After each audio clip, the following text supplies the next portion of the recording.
Well, he is world's most renowned, loved and admired investor. He is the Oracle of Omaha. We are talking about the third richest man in the world, which is the chairman of Berkshire Hathaway, Mr. Warren Buffett. And Mr. Buffett over the years is known for not only his astute style of investing, but also his AGMs, where Mr. Buffett, along with Mr. Munger, which is Charlie Munger, they speak their heart out, communicate communicate more about the company. They share their worldview, and also over the years he's made the entire AGM experience more like a fun experience for millions of shareholders who pay visit only to seek wisdom and to understand his view on where he's investing, why he's investing, and what the worldview is. Now, the most obvious question to Mr. Buffett at any AGM is his view on the global economy, and he clearly indicates that the world is looking better, but he continues to remain bullish, and he is not worried about the global economic environment.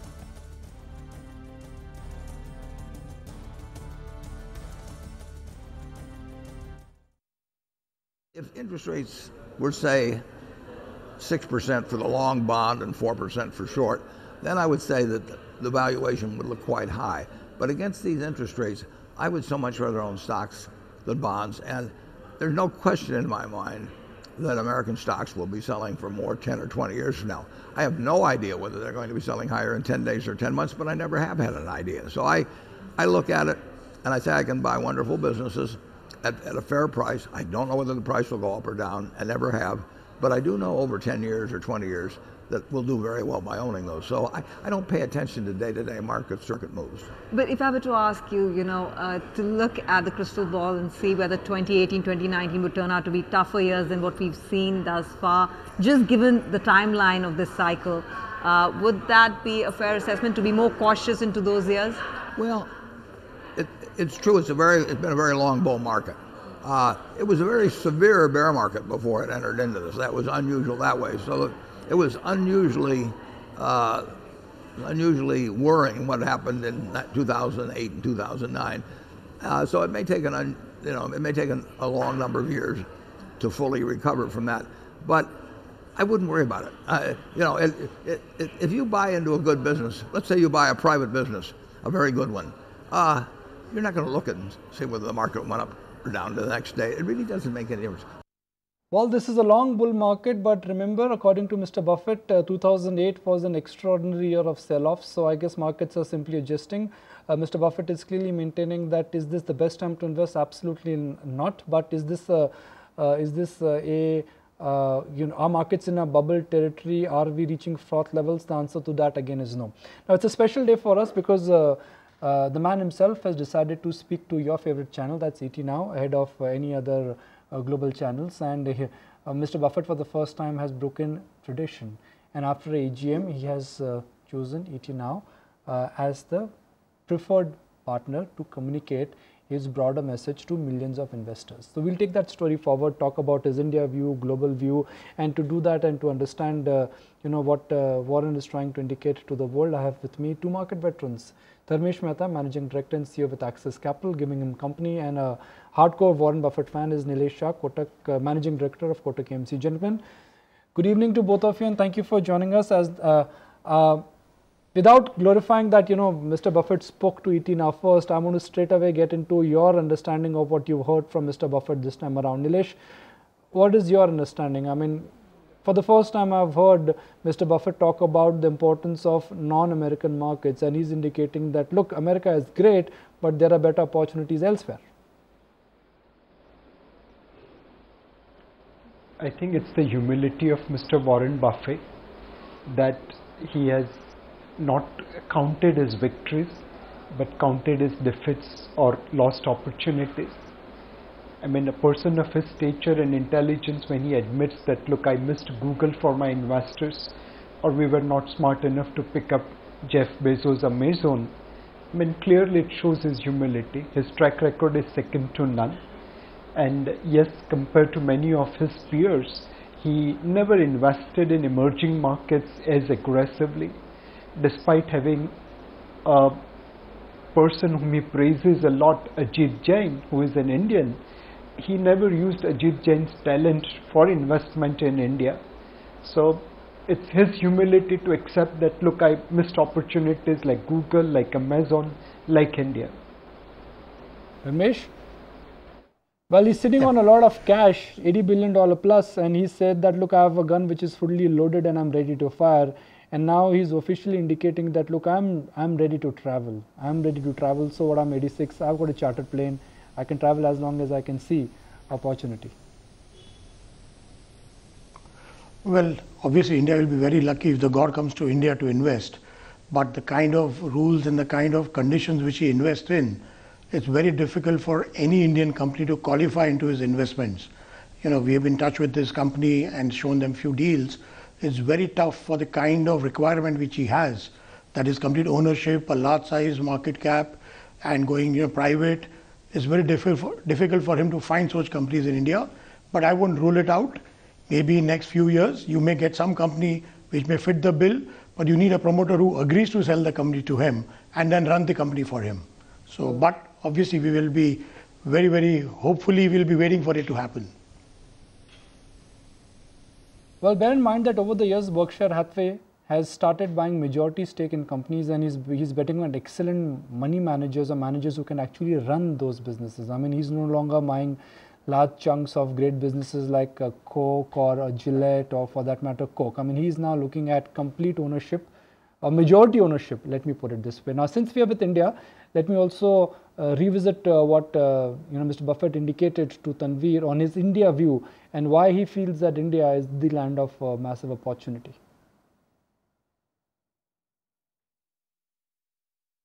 Astounding, the number of brilliant people that I know from India. So I'd love to hire people.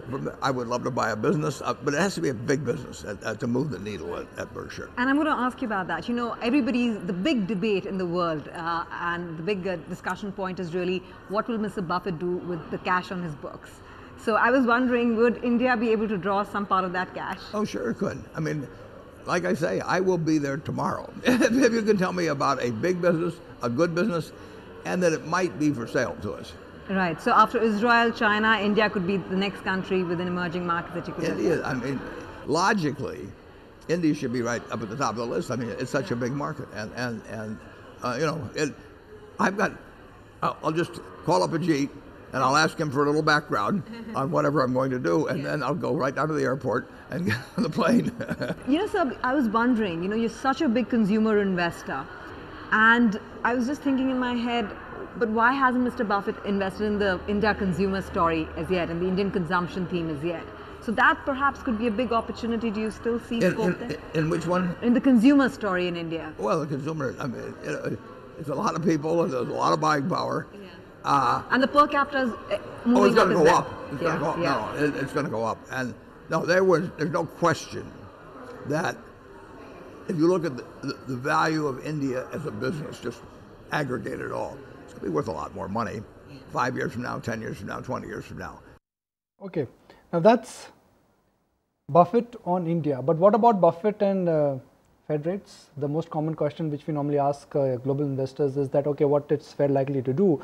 But Berkshire Hathaway or Mr. Buffett and his partner Charlie Munger, they've always indicated that when they look at companies, they don't look at macros. They always look at specific businesses, and then evaluate the price of that business, and if they're available cheap, they simply go and buy them. But markets, they love to obsess anything with the US Fed, and let's hear out Mr. Buffett on US Fed. Have been amazed at how long low interest rates prevail, particularly in Europe as well as the United States.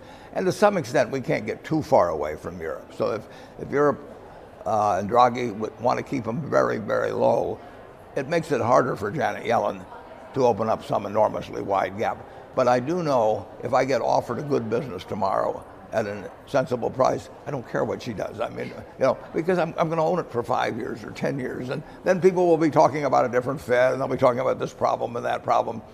But this profit growth, sir, would come at a low interest rate level. So you've spoken about that. Well, low interest rate levels mean you choose between putting your money out at very, very, very low rates, or you choose buying common equities, or you choose to buy real estate, or maybe you choose to buy a farm. And the lower interest rates are, the more you're tempted to buy other assets.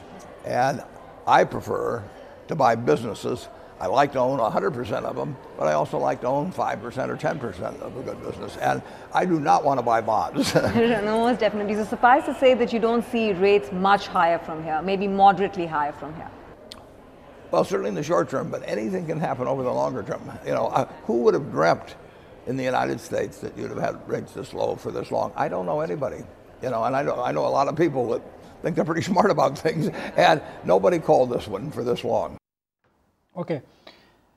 Nilesh, Buffett has said for the longest time that interest rates, they act like gravity, and if interest rates they go higher, it will have an impact on return ratios. Interest rates both locally and globally, they are headed higher.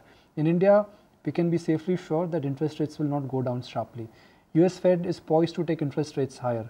So if interest rates are going to go higher, cost of capital will increase, and in that time equities should underperform.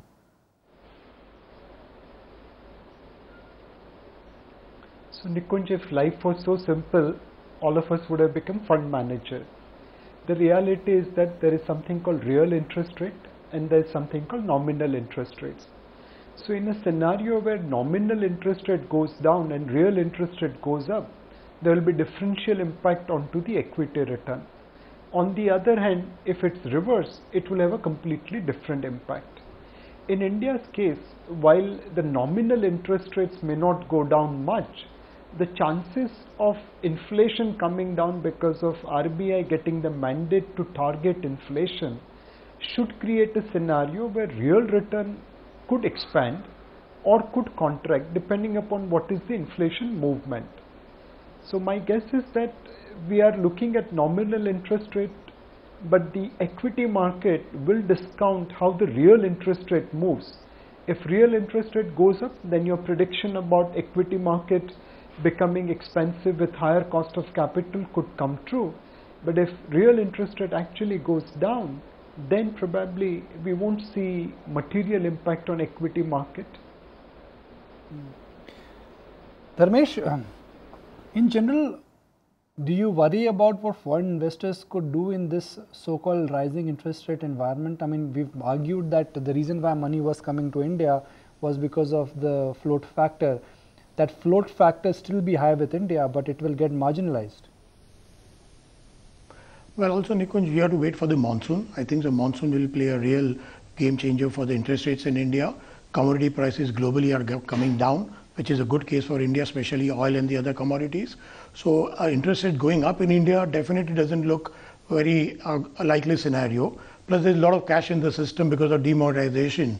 That's why the real interest rates are not going up. In fact, they're going down. So I would still make a case of in India, the interest rates can go down further rather than staying where it is.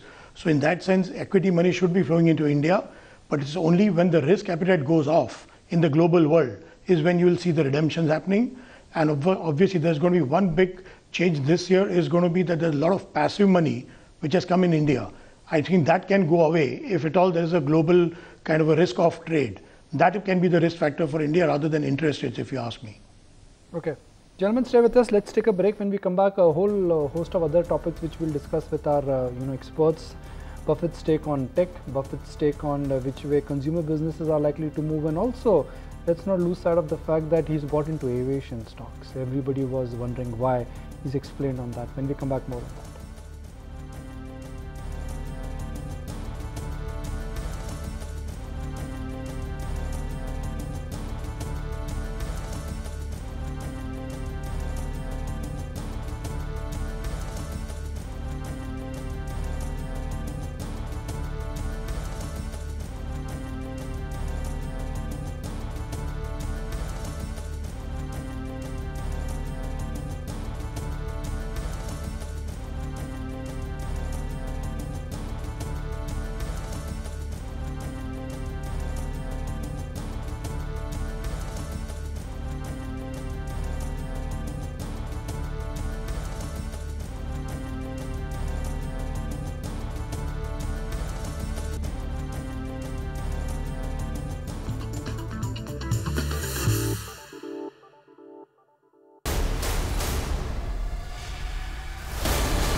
Welcome to Buffett for a special coverage of Berkshire Hathaway AGM, and we are dissecting what exactly have been the key takeaways from the Oracle of Omaha, which is Mr. Warren Buffett, Chairman of Berkshire Hathaway.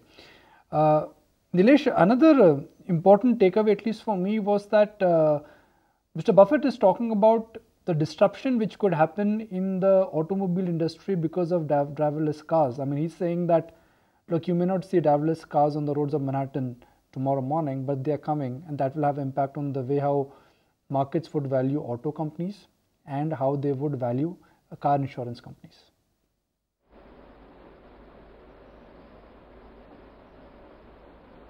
Undoubtedly, that's the one big risk of disruption which is being faced across many industries. Like Amazon is disturbing or disrupting the retailing industry, which Mr. Buffett also talked about, like driverless cars by various entities from Google to Tesla to other entities, how that will disrupt modern car retailing industry, modern car making industry. So these are all the disruptions which we will have to live by, and we need to be preparing our investment portfolio for this potential disruptions going forward. Dharmesh, do you worry about suddenly getting up tomorrow morning and there's no driver, and yet you're not worried because you have a driverless car? Well, we are lucky in that case in India. It's not going to happen at least for a few decades. So I'm not too bothered about India in that sense. But yes, eventually you're going to see a lot of disruptions happening. And as Nilesh rightly pointed out, you need to balance your portfolio based on what's going to be the future. But for India, those technologies and those kind of disruptions are still almost a decade away, especially the automobile or those kind of things. Yes, robotics and AI will definitely be on, and that should cut cost a lot for India. But still, India will be behind the curve, as we are behind the curve in every aspect. This will also take time before India takes into the new technologies and the disruption starts in India. So Dharmesh, if you look at one more indication from Berkshire Hathaway, the indication from Berkshire Hathaway is that they've reduced their ownership in Walmart because they fear competition which is coming from Amazon and other e-commerce company. You've just taken a brick and mortar retail company public. So it's quite a conundrum, isn't it? Well, yes, but as I said, India is still going to take time before all the Walmarts of the world are allowed here and they can destroy this, or even the e-commerce takes time, and nothing stops from the retail companies in India to do e-commerce.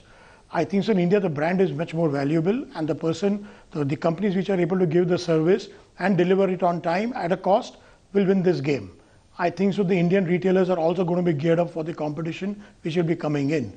And end of the day, Nikunj, whatever happens, the profits do matter. So we need to see real profits coming out of those companies and how long they can last based on the PE investors' money. Ultimately, the business has to turn around. As Mr. Warren Buffett always says, end of the day, you have to buy a good business which can last lifelong and make you money. So I believe the businesses which will make you money will last forever here. Nilesh, let me get closing comments from you. And over the years we've interacted, and it's literally not years now, it's decades now. We've had some private conversations where you've given me example of Washington Post and how you've bought into companies where Buffett has been invested in them, and how that has inspired you. So based on yesterday's AGM, have you started doing your homework on a theme, idea, or a mega trend?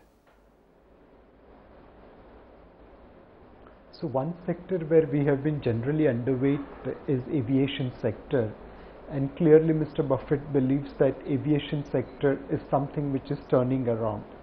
Now, it's not worth copying his preference for the sector, but what is worth copying is his humility and ability to accept changes.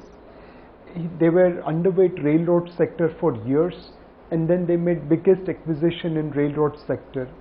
If I'm not mistaken, he has put in his largest investment in railroad sector year before last.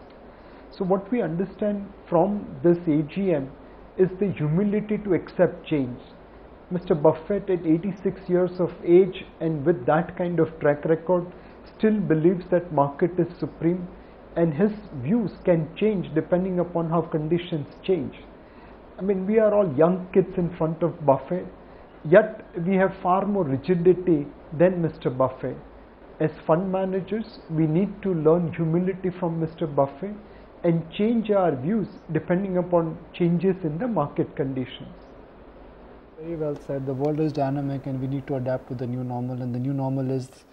Dharmesh Mehta wants to make a point. Actually, Nikunj, if you look at his entire speech and especially on India, I think he's given you a great indication where the money should be going.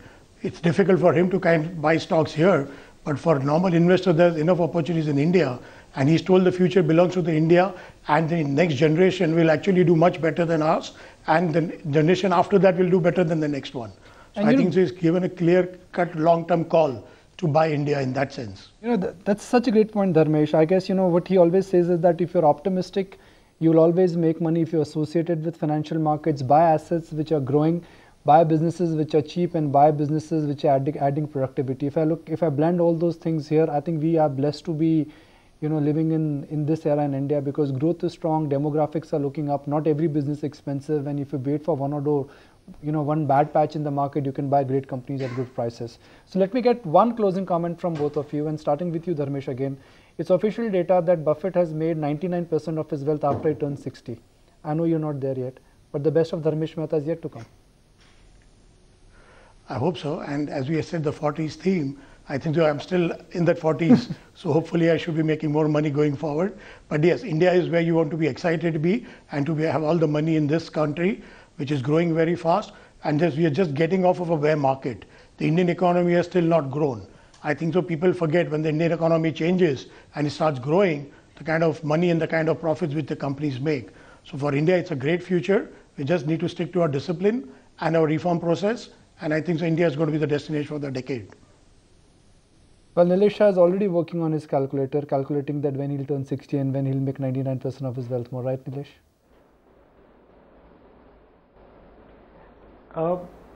Let's talk about public matter. And as a fund manager, we have outperformed Mr. Warren Buffett's Berkshire Hathaway for last 15-18 years with our fixed income fund. So it doesn't make us smarter than Mr. Buffett. It just shows, as Dharmesh was pointing out, that we are on a batting pitch called India, where even a mediocre player like us are able to outperform gods of investment like Mr. Buffett. So we are in an exciting pitch. We are in India, and as the rising tide lifts all boat, we just have to ensure that we are continuously generating alpha for our investors. That's a great answer, and for me the key takeaway is that if Mr. Buffett has decided to speak to ET now, which is an Indian channel, that tells you that in the overall scheme of things, India has arrived, and global investors like him are also taking notice of that. Gentlemen, appreciate your time. Thank you for joining us on this rather very special edition. We're calling it the Buffett Trail. And before we wrap, here are some more thoughts from Monish Pabrai and Guy Spear. I mean, they are big Warren Buffett followers. They had won that famous lunch with Warren Buffett a couple of years ago, and they continue to endorse that their success has been whatever they've reached in terms of success and milestones in the investing career, that's been influenced by Mr. Buffett. I think Warren understands that he has a very limited number of opportunities to deploy capital in the United States, and he also understands that other parts of the world, China, India, Latin America and so on, there are some great companies run by great managers with great franchises, and some of them are at a size that would be very attractive to Berkshire. I run into many companies in India which are in the mold of Berkshire. For example, recently I had visited the folks at Piramal, and Piramal, if you read the annual report, it reads like a Berkshire report. And I read a headline also calling Ajay Piramal, the Warren Buffett. And he is pro-shareholder. He's focused on maximization of shareholder returns while following the highest ethics. And so a lot of that, to see that in India is fantastic. It's wonderful. Do you expect him to say a lot more about India? It's interesting. So Warren's this amazing personality. He's on the one hand unbelievably global and sophisticated, but when you sit down with him, he's incredibly Midwestern and local as well. And so he does things like PetroChina that he did, but I think that in many cases, Monish, when it comes to India, he would rely on people like Ajit Jain or other people that he knows. So he kind of is so clear in recognizing his own limitations. And so somebody like me will go gung-ho to India and maybe not really understand the subtleties. But it's inevitable that Berkshire will end up with meaningful amounts of capital in India. I think that's a given, just because of the size as it's growing and just the universe of opportunity. So I think over the next 5 or 10 years, I wouldn't be surprised if we would see Berkshire step in. His strategy has changed, right? Now he's looking at majority acquisitions. He's not looking at minority stakes, and the stakes are high as well, right? He's not looking at a couple of $100 million, because he started in PetroChina with $500 million. That's so right. That with that sort of philosophy, what I mean is that Berkshire will make whole acquisitions in India. Oh, okay. I think they will running take into billions of dollars. into the billions or tens of billions, and India is growing. And there is a set of companies who have the size and scale. Manish, which companies are you talking about? Have the size and the scale. I'll lay down the gauntlet for you. So I am partly Israeli, and there's an Israeli company called Ishkar that read about Warren Buffett, wrote to him, and they sold their company for about $5 billion. Oh, wow. So I'm laying down the gauntlet for all those private Indian companies. You can't be first anymore because Israel was first, but you might be second or third.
Find us on Facebook at facebook.com/etnow, and don't forget to click the like button. You can also follow us on Twitter at etnowlive. To stay updated with all our programming, hit the subscribe button on our YouTube channel by logging on to youtube.com/etnow.